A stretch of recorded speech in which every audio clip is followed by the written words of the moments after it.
June 3, 1925. The Bronx, New York. A Hungarian Jewish family in a tenement on 3rd Avenue. The father, a tailor. The mother, who would later be diagnosed with schizophrenia.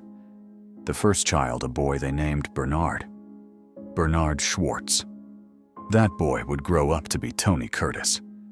Today is his 101st birthday, and if you were to read the obituaries written when Tony Curtis died in September of 2010 in the New York Times, in the Washington Post, in Time magazine, you would notice something strange and a little cruel. They all mention his 140 films. They mention his Oscar nomination for The Defiant Ones. They mention Some Like It Hot. They mention Spartacus.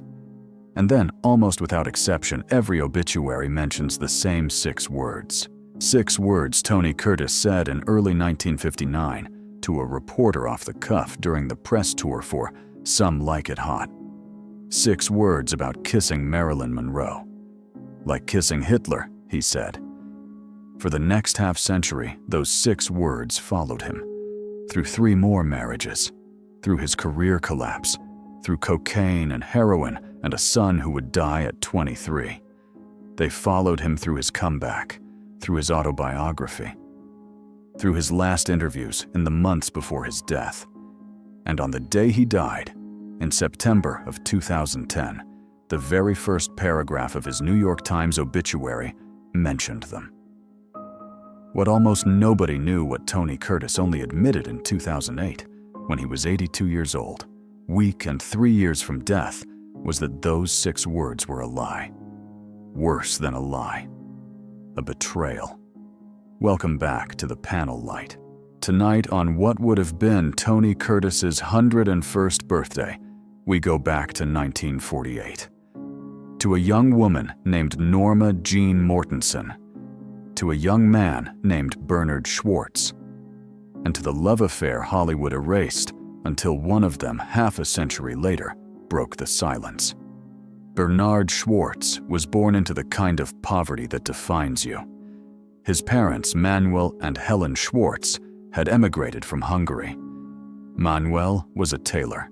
Helen, according to Tony's later memoirs, was a deeply troubled woman, paranoid, often violent, eventually diagnosed with schizophrenia.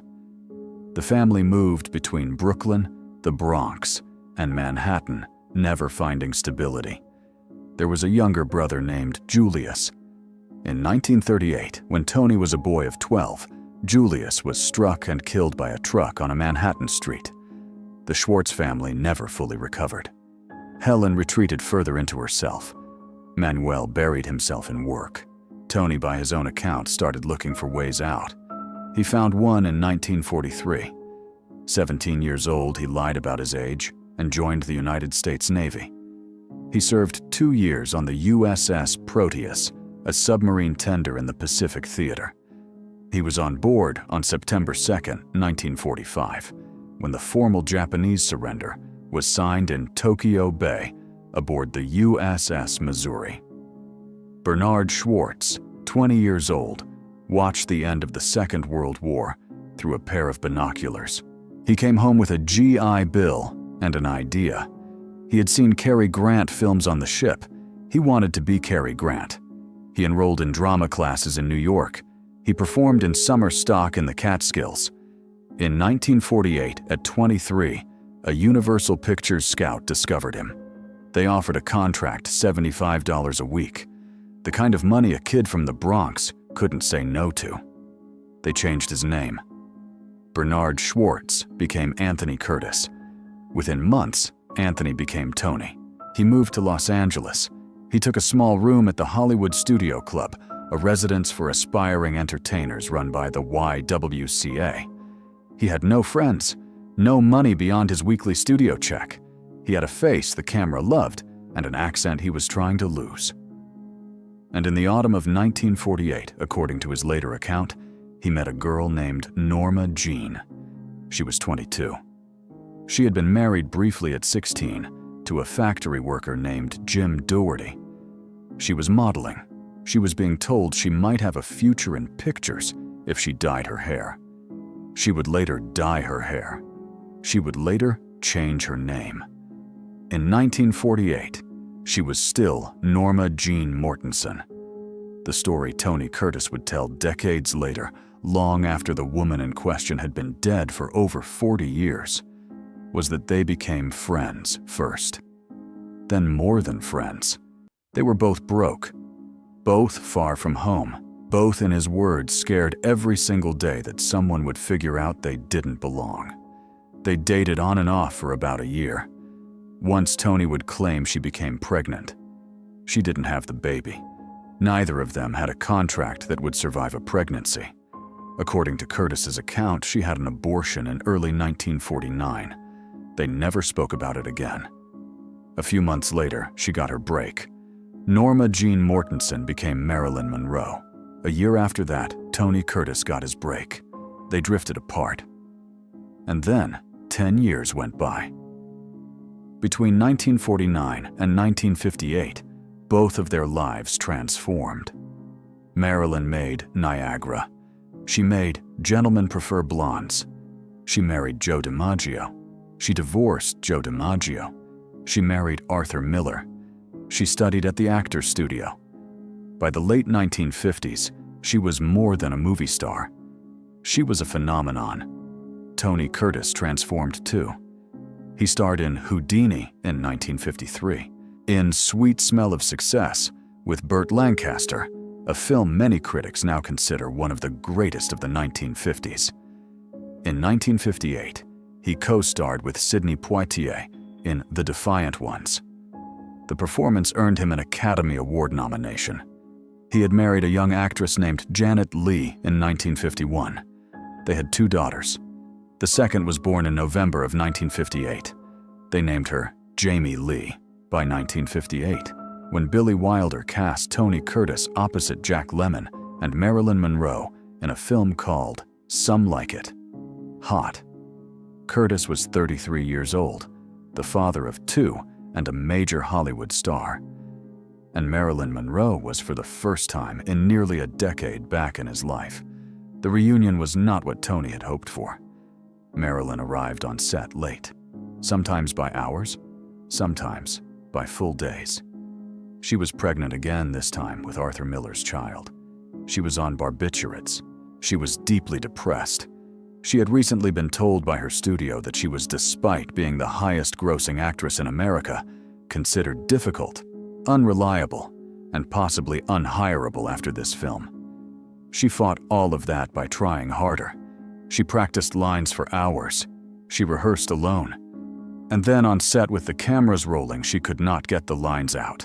There's a scene in Some Like It Hot where Marilyn's character Sugar Cane walks into a hotel room, opens a drawer, looking for a bottle of bourbon, and says one line.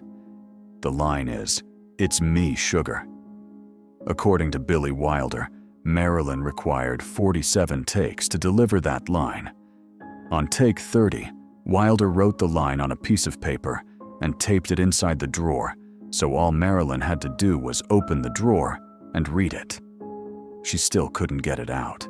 Tony Curtis stood behind the camera through all 47 takes. He was in his costume, in his makeup. The film was running over budget. The producers were furious. The director was at the breaking point. And Tony Curtis, the kid from the Bronx, the Navy veteran, the actor with the Oscar nomination, was standing there waiting for the woman who, in his private memory, had once carried his child in a small room at the Hollywood Studio Club. The shoot lasted nearly 5 months. By the time it was over, Tony Curtis was by all accounts exhausted, resentful, and humiliated. The film wrapped in late 1958. The press tour began in early 1959. And in one of those interviews, somebody asked Tony Curtis what it was like to kiss Marilyn Monroe. "It's like kissing Hitler." 6 words. He said them in a press interview. The exact venue, the exact date has been disputed for over 60 years. Some sources place it at a press junket in Los Angeles. Others say it was a magazine interview later that year. Tony Curtis himself would, depending on when he was asked, place it differently every time. but the words were said. That part has never been in dispute. They spread. In 1959, Hitler was not an abstract historical figure. The Second World War had ended 14 years earlier. The Nuremberg trials were within living memory of every adult on the planet. Marilyn Monroe had recently converted to Judaism for her marriage to Arthur Miller, Tony Curtis, born Bernard Schwartz, to Hungarian Jewish parents, had relatives who had died in the Holocaust.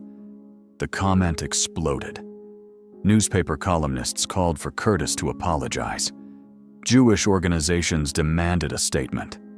Studio executives asked him quietly what the hell he had been thinking.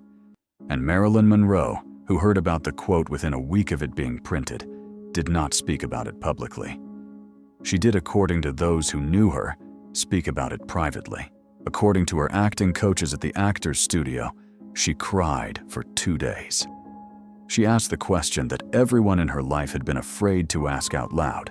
Had Tony always thought of her this way? Even before she was famous. Even when they were both poor in Hollywood, Tony Curtis tried to take it back. In the months that followed, he gave a series of interviews in which he explained the comment as a joke. He had been frustrated. The shoot had been hard. Marilyn had been late. He had been venting. He hadn't meant Hitler the man. He had meant Hitler as a placeholder for the most difficult person you could possibly imagine kissing. He hadn't meant Marilyn personally. Nobody believed him. The damage was done. In 1962, 3 years after the comment, Marilyn Monroe died of a barbiturate overdose at her home in Brentwood. She was 36 years old. Tony Curtis was filming a movie in Argentina at the time, a film called Taras Bulba, and he received the news on set. He did not, by his own later admission, attend her funeral. The years that followed broke him in ways that would take decades to fully understand. His marriage to Janet Leigh collapsed that same year, partly over an affair he had begun on the set of Taras Bulba with a young actress named Christine Kaufman, whom he would marry the following year. His career began a slow decline through the 1960s. By the 1970s, he was using cocaine. By the early 1980s, he was freebasing and using heroin. In 1984, he checked himself into the Betty Ford Center. Through all of it, the quote stayed with him. Every interviewer brought it up. Every profile mentioned it. Every time a new Marilyn Monroe documentary came out, his face appeared, and the words appeared underneath. Tony Curtis said kissing Marilyn was like kissing Hitler.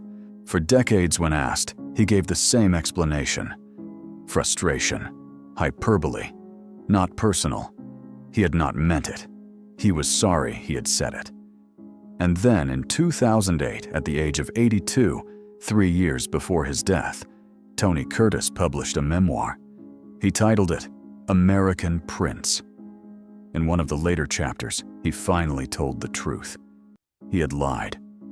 He had not been frustrated. He had not been venting. He had not meant Hitler as a placeholder. He had said the words to hurt her. In the memoir, Tony Curtis described in detail the relationship he had had with Norma Jean Mortensen in 1948 and 1949. The friendship, the romance, the pregnancy, the abortion. He described the way she had looked at him on the set of Some Like It Hot. A look, he wrote, that contained no recognition, no acknowledgement, as if those 14 months at the Hollywood Studio Club had never happened. She had become Marilyn Monroe. She had become a phenomenon, and the kid named Bernard Schwartz, who had once split hamburgers with her at a YWCA residence, was no longer a person she had to remember. Curtis admitted in the memoir that the cruelty had not been offhanded. It had been targeted. He had been hurt not by her difficulty on the set, but by something deeper, by her silence. And he had wanted more than anything for her to feel something. Anything. He had known that if he said something cruel enough in public, she would have to feel it. He had wanted to hurt her. He had succeeded. And then, 18 months later, she was dead. and he had spent the rest of his life trying to take back something he had said on purpose. The memoir was published in July of 2008. Tony Curtis was 82 years old. He was in declining health. He gave a series of interviews to promote the book, and in every one he was asked about Marilyn. In several of those interviews, he made the same statement, slightly different each time. He had loved her, he said. He had never stopped. He had lied about her for nearly 50 years. He was sorry. In his last major interview given to a journalist in Henderson, Nevada, where he had moved with his sixth wife, Jill Vandenberg, he was asked what he wanted his legacy to be. He said in essence that he had loved her, that the cruelty had been a lie told by an angry young man who had wanted to be seen and hadn't been. He died on September 29, 2010. He was 85 years old. The obituaries the following morning, almost without exception, mentioned the quote in the first paragraph. They mentioned, "Some like it hot." They mentioned Spartacus. They mentioned his Oscar nomination, his 6 marriages, his daughter, Jamie Lee. And then they mentioned the words, like kissing Hitler. Some of the obituaries, the longer ones, also mentioned the memoir, the admission, the 50-year lie, the apology. But not all of them. Not most of them. Today is what would have been Tony Curtis's 101st birthday. He is buried in Henderson, Nevada, far from the Bronx, where he was born, far from the Hollywood Studio Club, where he met her, far from the Brentwood bedroom where she died. On his gravestone, there is no mention of Marilyn Monroe, but somewhere in the pages of his memoir in the chapter he had spent his entire adult life arranging around is the sentence that he wanted, in the end, to be the answer. He had loved her. He had never stopped. This was the panel light. See you Thursday.